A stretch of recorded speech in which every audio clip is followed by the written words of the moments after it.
Hello everyone, welcome to Startup Academy. Yesterday we started a series of idiom and phrases. So we're gonna continue with that. तो कल हमने 6 सीखे थे, आज उसके आगे कंटिन्यू कर लेते हैं. तो पहला idiom for today will be tickled pink. tickled pink का मतलब होता है कि कुछ बहुत ही ज़्यादा प्लीजिंग. तो लिख दो वेरी प्लीज्ड. और कोई प्लीज्ड कब होता है जब किसी को उसके मन चाहा हो जाए तो people become very pleased. तो again we would be framing sentence. So in order to frame a sentence I can say that she was tickled pink when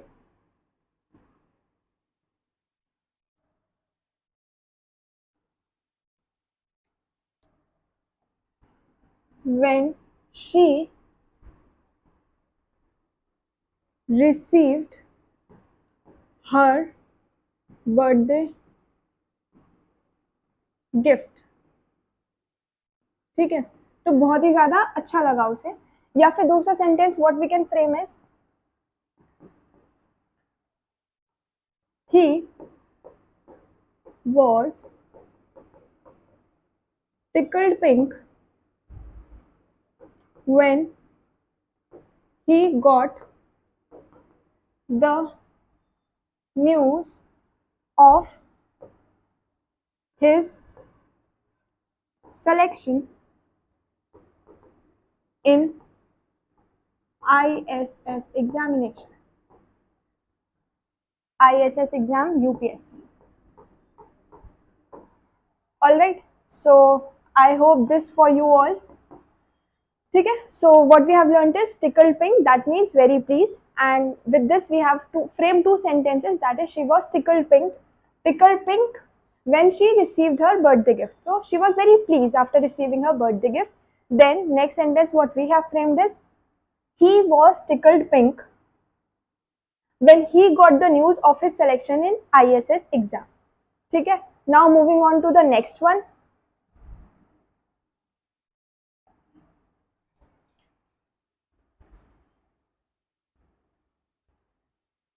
A dark horse.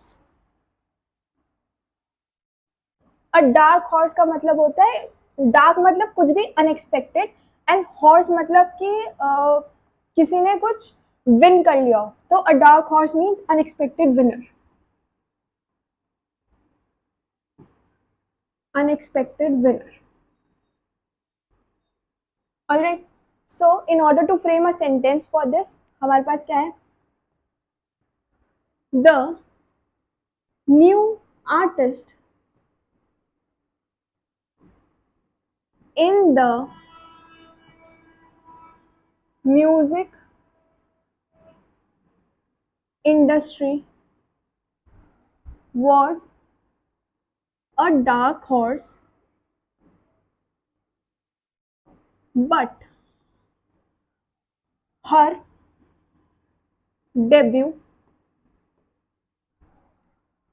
was, oh sorry, became a hit. तो शुरू में जब कोई नया artist आया तो नहीं पता था कि शी विल और ही विल परफॉर्म वेल, तो इस वजह से यहाँ पर एक और चीज है कि you need to place but while using a dark horse in a sentence. आपको हमेशा ध्यान रखना है कि आप but यूज करो after every sentence. Now your homework is coming. Your homework would be to frame sentence on this only. ठीक है, इंपॉर्टेंट थिंग क्या है, यूज करना है बट को in this sentence, whole sentence. Alright, so हमने क्या सीखा, अ डार्क हॉर्स मतलब कि कोई भी अनएक्सपेक्टेड विनर. अनएक्सपेक्टेड विनर कैसे हुआ, कोई भी नया आर्टिस्ट था इन the music industry, was a dark horse but her debut became a hit. ठीक है, moving on to the next one, we have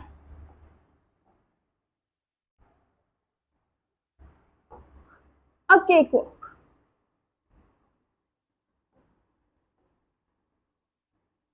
a cakewalk मतलब कि कोई भी easy सा काम, तो a thing that could be easily done. easy thing to do.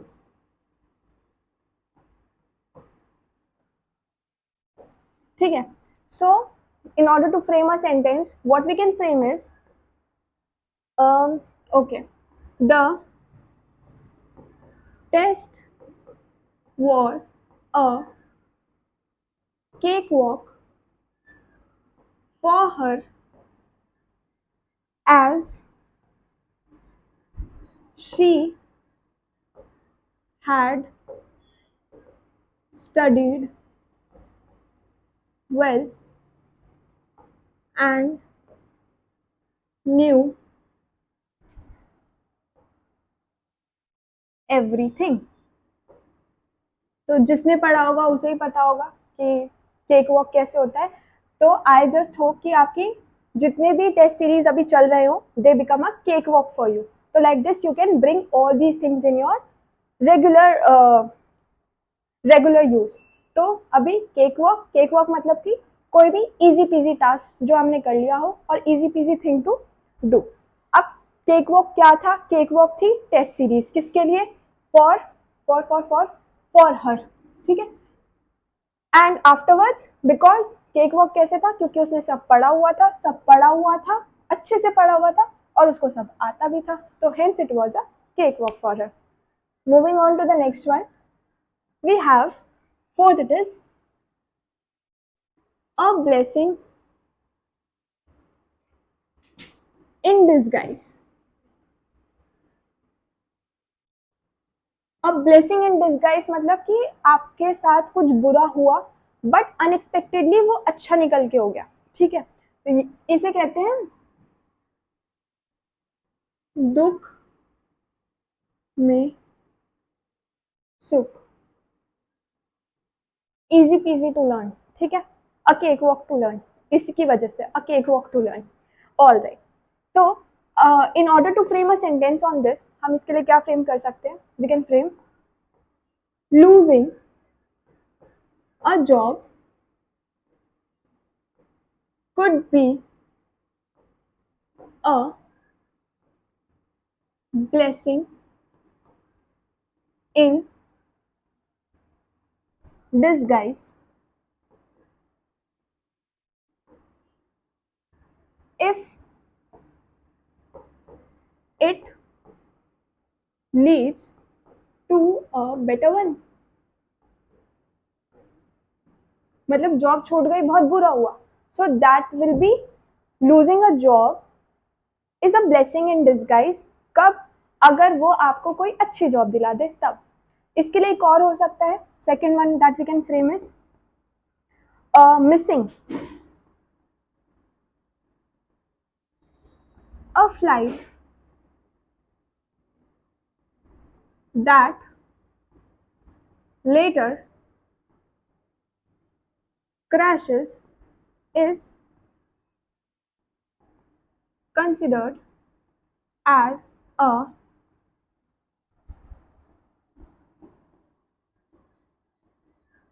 blessing in disguise.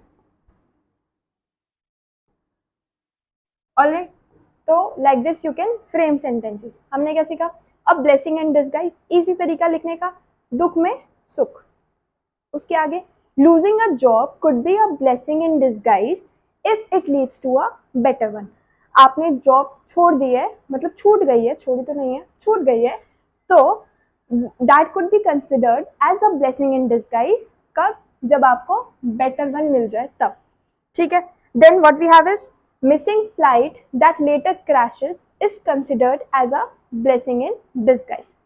One more thing, this is your PYQ again. PYQ from the year, I guess it is from 23. You may check, but what I remember is it is from 23 itself. ठीक है. तो जल्दी से note कर लो so that we can move forward.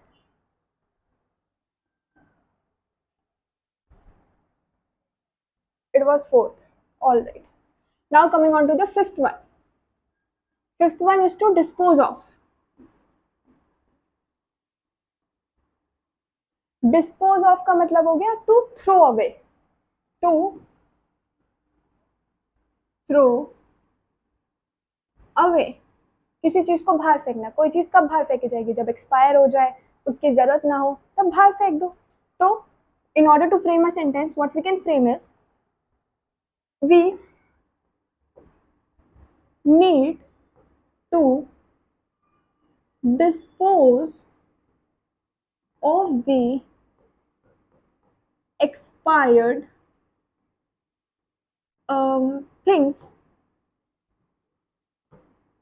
in order to make a room for the new ones. So expired चीजें बाहर फेंको ताकि क्या हो जाए, नई वाली चीजें आ जाए, नई वाली चीजों के लिए जगह बन जाए। One more thing, making a room is to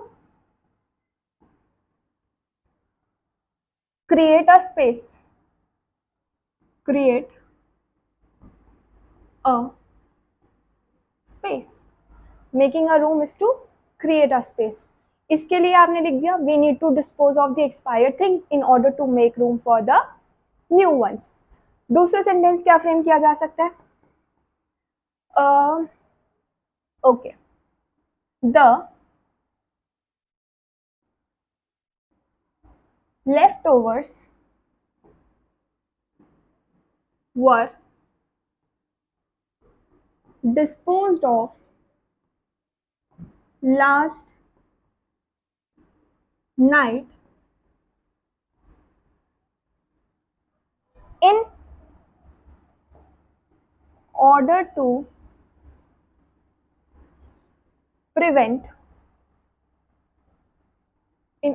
prevent germ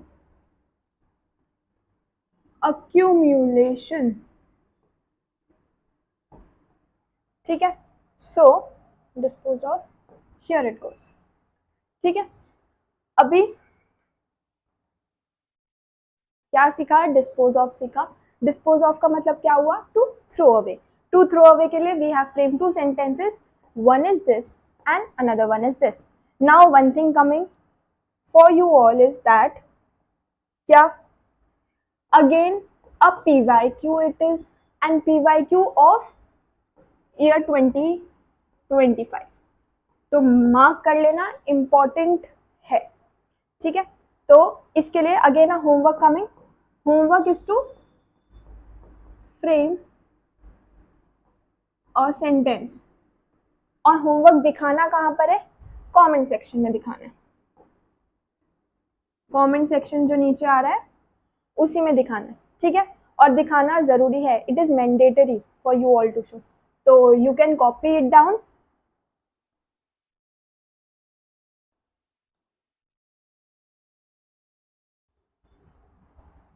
Okay, next what we have is boil ocean।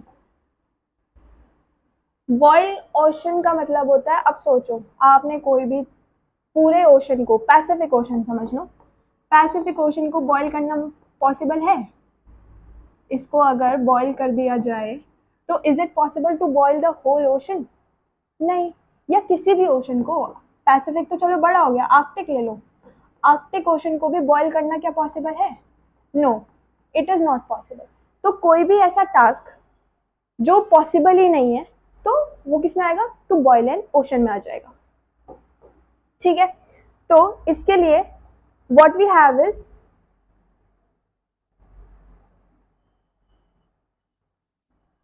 what we can write is to do impossible thing। अब दुनिया जहान में इतने सारे काम है तो कुछ भी इम्पॉसिबल का नाम लेकर के इसके लिए सेंटेंस फ्रेम कर दो। One I will frame, rest two you will frame. तो पहला, if I will frame it, trying to memorise every single phone number in the world, क्योंकि एक मोबाइल फोन के तो शायद हो जाए, तो is just like, is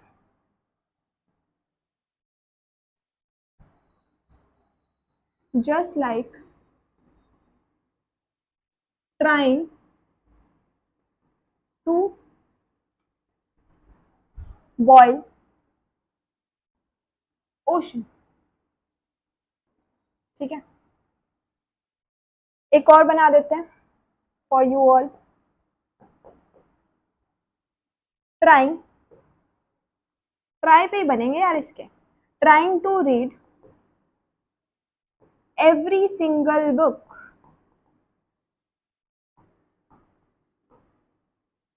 in the library. Library is a place where you can find all the books. So in the library is tonight. क्योंकि ये तो पॉसिबल टास्क है. अरे रे रे,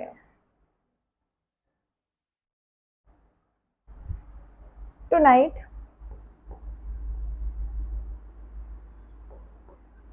is considered as to boil ocean. ठीक है, ठीक है. तो we have learn this to boil ocean, मतलब कि कोई भी इम्पॉसिबल टास्क करना. और उसके बाद क्या किया, trying to memorise every single phone number in the world is just like trying to boil ocean. नहीं हो सकता ना, पॉसिबल नहीं है. मेमोराइज कर दोगे क्या आप इसको? हर पॉसिबल नंबर को मेमोराइज हो जाएगा? नहीं होगा. ठीक है.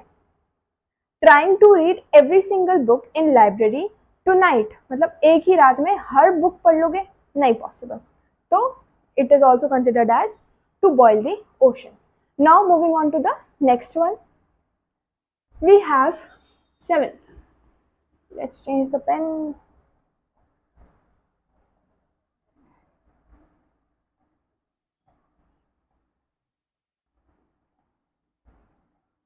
नहीं नहीं नहीं नहीं नहीं नहीं नहीं नहीं, इसके ऊपर तो ये नहीं चलता है.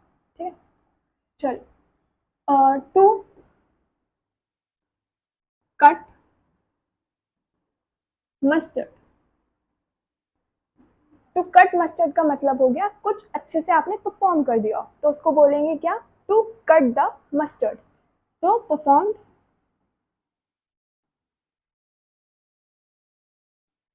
well is considered as to cut the mustard. So in order to frame sentence on this, what we can frame is the new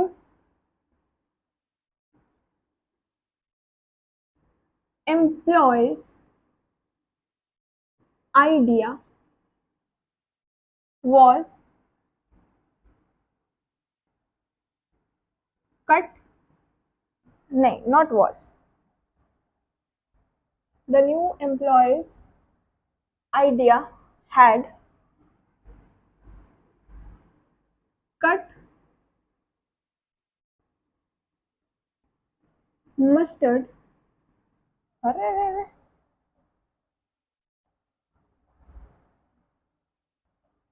Cut mustard. The new employee's idea had cut mustard, and she got promoted. ठीक है, तो मतलब idea इतना अच्छा था कि बिंदास छा गई और प्रमोशन भी मिल गया. And she was new.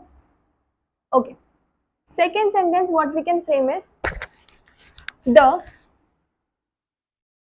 New product of the company cut the mustard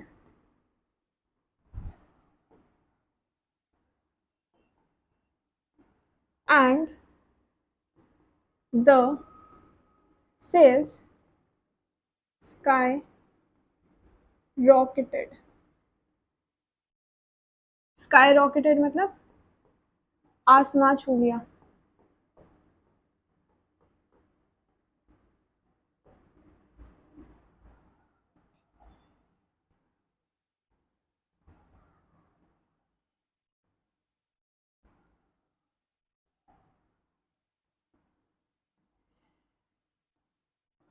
आसमां छूना, ठीक है। स्काई रॉकेटेड का मतलब बहुत तेजी से बहुत तेजी से बढ़ जाना। अब टू कट द मस्टर्ड मतलब कुछ अच्छे तरीके से परफॉर्म किया हुआ। और फिर उसके बाद the new employees ideas had cut the mustard and she got promoted. Idea इतना अच्छा लगा कि आइडिया क्या था, आइडिया इतना अच्छा लगा कि प्रमोशन ही मिल गया। Then the new product of the company cut the mustard and sales sky rocketed.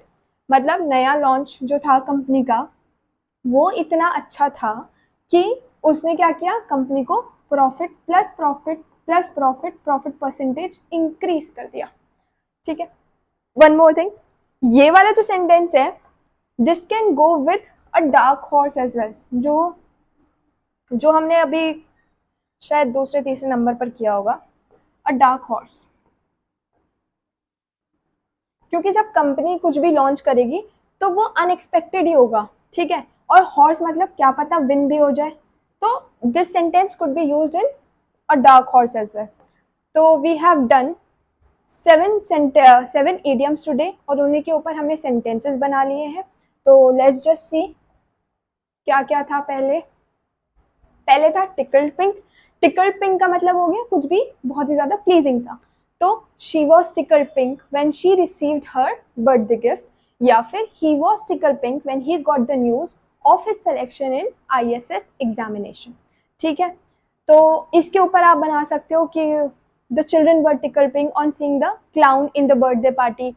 तो ये भी एक अच्छा सेंटेंस है, तो you can frame that as well. Frame करना मतलब write down this sentence same in the comment section. ठीक है। नेक्स्ट जो याद किया that is dark horse. Dark horse का मतलब क्या हो गया, कुछ भी अनएक्सपेक्टेड विन।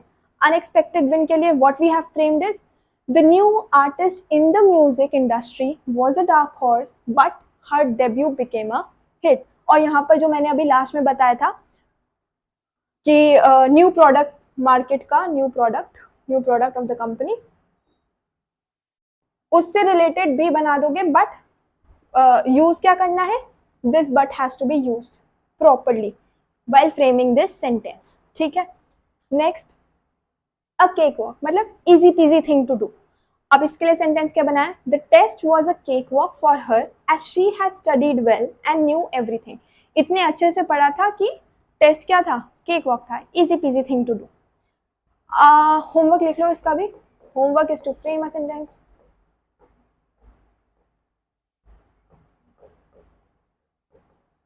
और होमवर्क करके आया करो। Okay. Next is a blessing in disguise. Blessing in disguise का मतलब हो गया दुख में सुख। याद करने के लिए भी थोड़ा इजी कर दिया। अब losing a job could be blessing in disguise if it leads to a better one. Second, missing a flight that later crashes is considered as a blessing in disguise. इसके लिए इंपॉर्टेंट क्या था कि ये PYQ में आया हुआ है 2023 के ईयर में। ये आप चेक कर लेना एक बार कि 2023 था या 2022 था। ठीक है। Okay. The next one is dispose of. Again a PYQ question. कैसे डिस्पोज ऑफ का मतलब क्या हुआ, to throw away. To throw away अब कैसे, we need to dispose of the expired things in order to make room for the new ones. इसी में हमने एक और कर लिया, ये एक और हो गया, to make a space to make a room. ठीक है। इसके ऊपर भी एक आप बना लेना होमवर्क में एक सेंटेंस। नेक्स्ट जो किया, टू बॉयल ओशन मतलब कोई भी ऐसा इम्पॉसिबल सा टास्क करना कि मेमोराइज करना हर एक फोन नंबर को is like boiling N ocean, या फिर रीड करना हर एक बुक को इन द लाइब्रेरी एक ही रात में is again to boil an ocean. Now to cut the mustard मतलब कि कुछ बेहतरीन तरीके से जो परफॉर्म किया जा सके, जैसे कह लो परफॉर्म्ड वेल। तो to new employees ideas had cut the new employees ideas had cut and she got promoted. Idea इतना अच्छा था कि प्रमोशन भी मिल गई, और न्यू प्रोडक्ट इतना अच्छा आया कि क्या हो गई, सेल्स जो है वो क्या हो गई, स्काई रॉकेटेड हो गई। ठीक है, तो आज के लिए बस इतना, होमवर्क अपना कर लेना and thank you for watching the video, like share and subscribe.